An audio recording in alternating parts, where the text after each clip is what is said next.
इद्दत में निकाह केस में सजा के खिलाफ अपीलें मंजूर। बानी पीटीआई और बुशरा बीबी को बरी करने का हुक्म। इस्लामाबाद के डिस्ट्रिक्ट एंड सेशन कोर्ट ने महफूज फैसला सुना दिया। मेडिकल बोर्ड और उलमा की राय से मुतालिक दोनों दरख्वास्तें मुस्तरद। बानी पीटीआई और बुशरा बीबी की रिहाई के रौकार जारी कर दिए।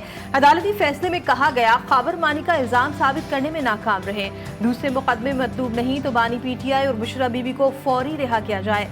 अदालती रौकार अडियाला जेल पहुंचा दिए गए।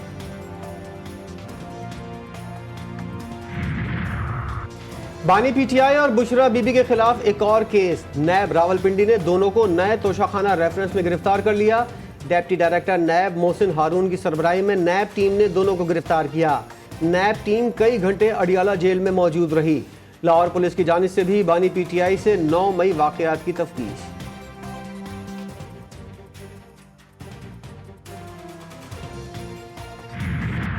फैसले पे हम अदलिया को सलाम पेश करते हैं। ये अदलिया की आज़ादी के लिए है, अदलिया की मजबूती होगी। इससे बेसलेस केस था जो हमारे होते हुए सिर्फ और सिर्फ पाकिस्तान की तारीख में 2 दिन के अंदर अंदर ये कंप्लीट हो गया था। इद्दत में निकाह का केस बेबुनियाद था, 2 दिन के अंदर सजा सुनाई गई। चेयरमैन पीटीआई बैरिस्टर गौहर की मीडिया से गुफ्तगू, बोले आज साबित हो गया कि बानी पीटीआई पर दबाव डालने के लिए केस बनाया गया। बानी पीटीआई की जीत हुई है, बुशरा बीबी की आज ही रिहाई होनी चाहिए। अडियाला जेल में 190 मिलियन पाउंड रेफरेंस की समाअत। साबिक वजीर ममलिकत जुबैदा जलाल और साबिक प्रिंसिपल सेक्रेटरी आजम खान का बयान कलमबंद। आइंदा समाअत पर जुबैदा जलाल, परवेज खटक और आजम खान के बयानात पर जरा की जाएगी। साबिक वज़ीर दिफा परवेज खटक ने हाजिरी लगाई। रेफरेंस की समाअत 20 जुलाई तक मुलतवी। मनी लॉन्ड्रिंग मुकदमे में चौधरी मोनी सलाही समेत 6 मुल्जिमान इश्तिहारी करार। FIA ने नामुकम्मल चालान लाहौर की अदालत में पेश कर दिया। मोनी सलाही समेत 9 मुल्जिमान की जायदादें मुंजमद करने की इस्तदा। स्पेशल सेंट्रल अदालत की मोनी सलाही और ज़ैगम अब्बास के वकील को 20 अगस्त तक दलाइल देने की हिदायत।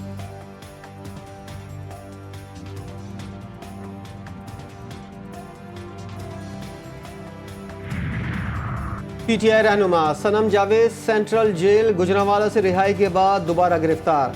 FIA सनम जावेद को लेकर इस्लामाबाद पहुंच गई। पीटीआई रहनुमा को 9 मई के वाकयात में गुजरांवाला जेल से रिहा किया गया था। वज़ीर-ए-आज़म शहबाज शरीफ से सदर नून लीग नवाज शरीफ की मुलाकात। ज़राए के मुताबिक सुप्रीम कोर्ट के हालिया फैसले के मुहारिकात और असरात पर गुफ्तगू की गई। लीगी कायद ने अदालती फैसले पर इजलास भी बुला लिया।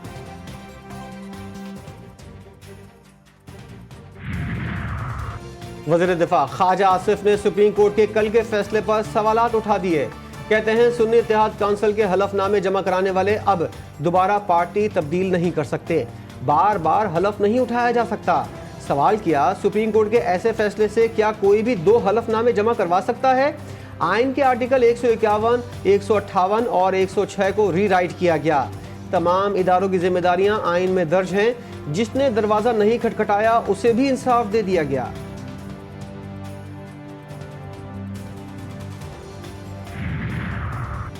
सुप्रीम कोर्ट का फैसला ताज़ा हवा का झोंका करार। जमात इस्लामी ने सुप्रीम कोर्ट से इंतखाबात पर जुडिशल कमीशन बनाने की इस्तदा कर दी। हाफिज नईम रहमान कहते हैं सुप्रीम कोर्ट के फैसले के बाद इलेक्शन कमीशन की क्या अहमियत रह गई। चीफ इलेक्शन कमिश्नर को मुस्ताफी हो जाना चाहिए। नवाज शरीफ ने दबाव डालने के लिए 70,000 इजाफी वोट डलवाने पड़े। MQM को पूरे कराची से 1 लाख वोट भी नहीं मिले। हनीफ अब्बासी ने मखसूस नशिस्तों से मुतल्लिक सुप्रीम कोर्ट के फैसले को पॉलिटिकल सहूलतकारी करार दे दिया। नून लीग रहनुमा का कहना है जब भी मुल्क तरक्की की राह पर गामजन होता है तो अनारकी फैलाने के हालात बना दिए जाते हैं। ये फैसला खौफ और डर की वजह से दिया गया। हम पूछने के मजाज हैं कि ये क्या किया है? क्या पार्लियामेंट को ताले लगा दें?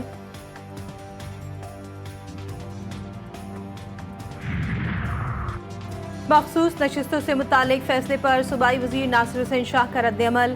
कहते हैं फैसले में बानी पीटीआई को वजीर आजम बनाने से मुतालिक पैराग्राफ की कमी रह गई। ये उम्मीदवार एक हलफ के बाद दूसरा हलफ जमा कराते हैं तो क्या उन पर आर्टिकल 62-63 नहीं लगेगा? इस फैसले से यह साबित होता है कि आइंदा कोई आइन पर अमल ना करे। लाडले की मोहब्बत हर चीज पर गालिब आ जाती है। ऐसे फैसले जब भी आए मुल्क की तबाही हुई। अदलिया और डॉक्टर्स के पास गलती की गुंजाइश नहीं होती। वज़ीर इत्तलात पंजाब अज़मा बुखारी की न्यूज़ कॉन्फ्रेंस, कहती हैं तहरीक इंसाफ ने नशिस्तें मांगी ही नहीं थी, मुफ्त में नशिस्तें दे दी गईं। कल के फैसले से लगा कि आइन हार गया।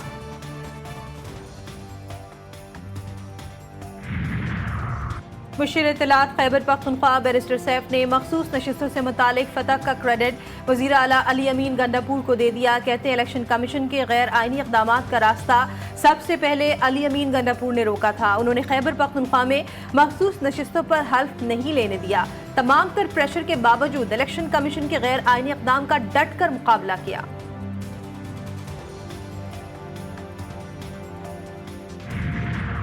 PTI ने पंजाब असम्बली के बाहर अवामी असम्बली लगा ली। तहरीक इंसाफ के फॉर्म 45 के मुताबिक फतह के दावेदार 25 अरकान ने हलफ उठाया। नाखुशगवार वाक़े से निपटने के लिए पुलिस की नफरी मौजूद रही। सूबाई असम्बली के तमाम दरवाजे बंद रहे।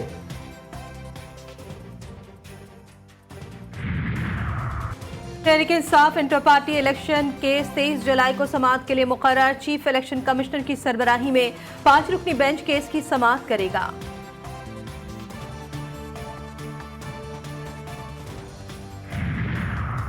तहरीक इंसाफ का 14 अगस्त को मीनार पाकिस्तान पर जलसा करने का फैसला।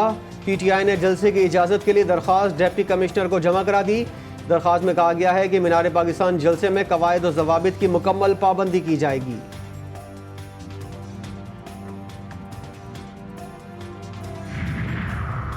सदर मुमलिकत की रावलपिंडी में कैप्टन मोहम्मद उसामा बिन अरशद शहीद के घर आमद। आसिफ जरदारी का शहीद कैप्टन के बाले से इजहार अफसोस, अहले खाना से इजहार हमदर्दी, फातिहा खानी की। सदर मुमलिकत ने शहीद की बहादुरी, जज्बे हुब्बुल वतनी और वतन के लिए खिदमात को भी सराहा। वतन के लिए जान का नजराना पेश करने पर शहीद को खराज अकीदत पेश किया।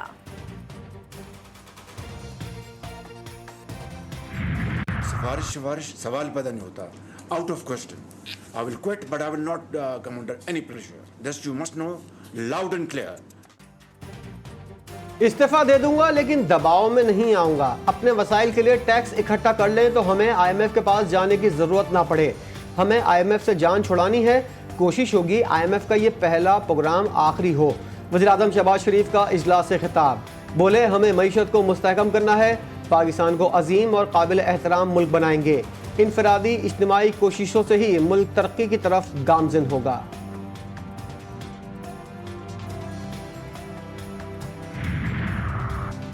वज़ीर आज़म का 200 यूनिट तक बिजली इस्तेमाल करने वाले सारिफीन को रिलीफ देने का दावा।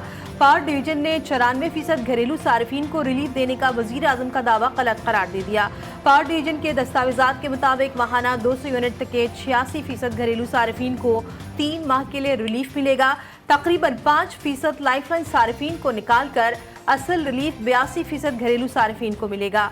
हुकूमत घरेलू सारिफीन को रिलीफ देने के लिए 49 अरब 72 करोड़ 80 लाख रुपए की इजाफी सब्सिडी देगी। IMF और पाकिस्तान के दरमियान स्टाफ लेवल मुआहदा हो गया। मुआहदा IMF के एग्जीक्यूटिव बोर्ड की मंजूरी से मशरूत पाकिस्तान को 7 अरब अमरीकी डॉलर 37 माह के तवील अरसे में मिलेंगे। IMF एलामी में कहा गया है कि माशी इस्तेहकाम के लिए पाकिस्तान टैक्स आमदनी बढ़ाएगा।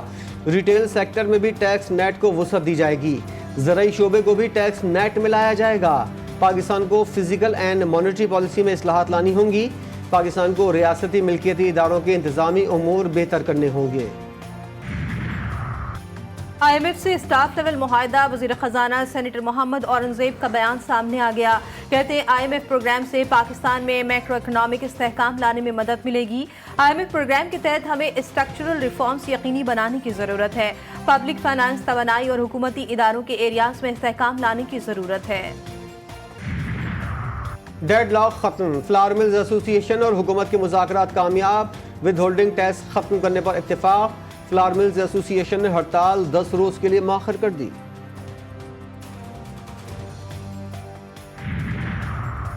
फ्लावर मिल मालिकान के बाद सीमेंट डीलर ने भी हड़ताल का ऐलान कर दिया। विद होल्डिंग टैक्स मुस्तरद। एसोसिएशन के रहनुमा चौधरी मुनीर कहते हैं रात 12 बजे से कोई कंपनियों से सीमेंट नहीं उठाएगा। सीमेंट की बोरी 500 रुपए होनी चाहिए थी, जो 1500 रुपए तक पहुंच गई है।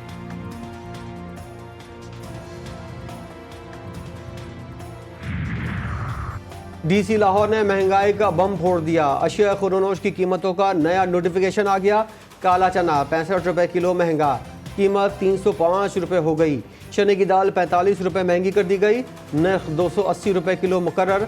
दीगर दालों और बेसन की कीमतों में भी होश रुबा इजाफा। जश्न आज़ादी पर महंगे बिजली बिलों से आज़ादी। वज़ीर आला पंजाब का 14 अगस्त से सोलर पैनल की तकसीम शुरू करने का फैसला। 200 यूनिट तक इस्तेमाल करने वाले सारिफीन मुफ्त सोलर पैनल हासिल कर सकेंगे। 200 से 500 यूनिट तक इस्तेमाल करने वाले सारिफीन को 10% मुआवजे की अदायगी पर सोलर पैनल मिलेंगे। 90% रकम पंजाब हुकूमत अदा करेगी। मरियम नवाज कहती है, अवाम को रिलीफ देना ही मेरा मिशन है। मुश्किल हालात हैं लेकिन हम अवाम के साथ हैं और रहेंगे।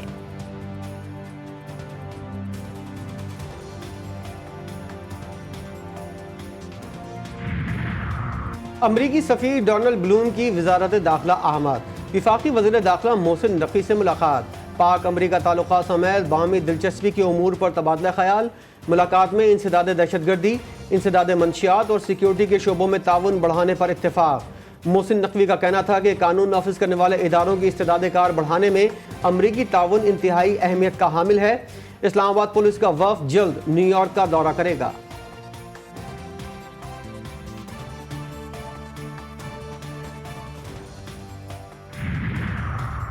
सिंध भर में महकमे ट्रांसपोर्ट की इमारतें और ज़मीनें 1 माह के अंदर खाली कराने की मंजूरी।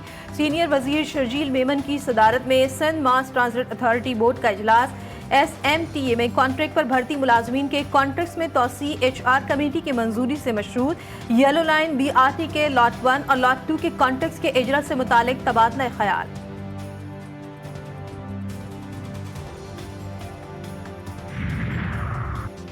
कराची के इलाके सोराब गोड से खातून की टुकड़ों में लाश मिलने का वाकया। शनाख्त 46 साला फरजाना के नाम से हुई, 4 रोज से लापता थी। मकतूला शादीशुदा और एक बेटे की माँ थी। मकतूला के शौहर का कुछ अर्सा कबल इंतकाल हो गया था। लवाइकिन का कहना है 4 रोज कबल सोराब गोड थाने गए थे, पुलिस ने मुकदमा दर्ज नहीं किया।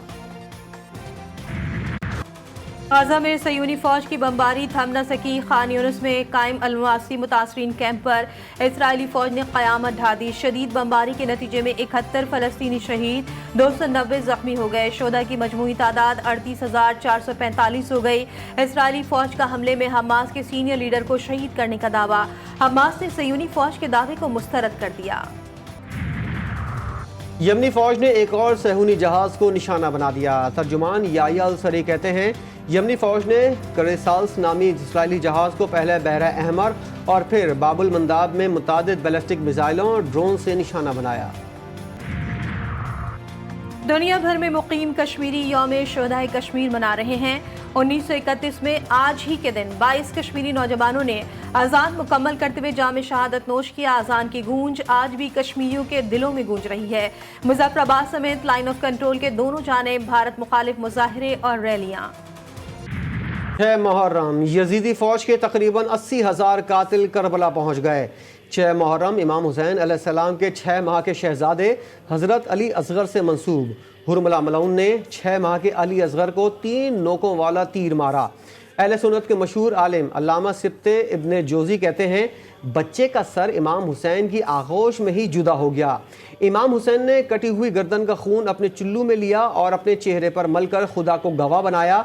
फरमाया, शाहिद रहना कि इस कौम ने फैसला किया है कि अपने ही नबी की नस्ल में से किसी एक को भी जिंदा नहीं छोड़ेंगे। कराची की सेंट्रल जेल में या हुसैन की सदाएं। नवासे रसूल सैयद शुहदा इमाम हुसैन अलैहिस्सलाम की अज़ादारी।